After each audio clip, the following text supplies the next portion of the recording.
Welcome to মনোবল global academy, the hub of scientific happiness.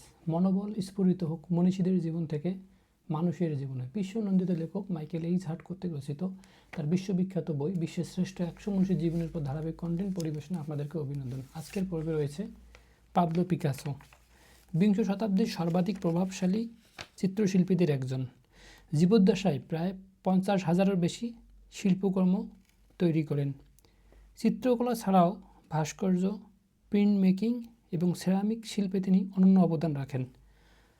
25শে October 1881 সালে স্পেনে তিনি জন্মগ্রহণ করেন। বাবা ছিলেন চিত্রকলার শিক্ষক। ছোটবেলা থেকেই তিনি অনেক মেধাবী ছিলেন। কৈশোর বয়সেও প্রতিভার স্বাক্ষর দেন।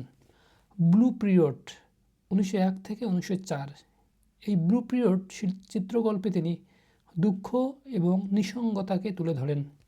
রোজ পিরিয়ড 1904 থেকে 1906, উজ্জ্বল উন্নত রঙের ব্যবহার, সার্কাস, মানব সম্পর্ক, আশা, প্রতিচ্ছবি প্রকাশ করেন।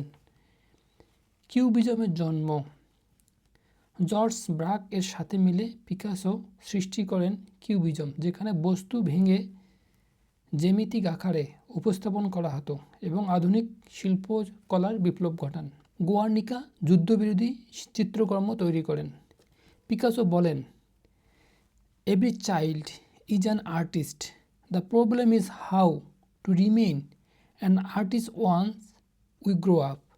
তার জীবন শেখায় সৃজনশীলতা এবং সাহস থাকলে জীবনের নতুন পথ সৃষ্টি করা যায়। সবাইকে ধন্যবাদ।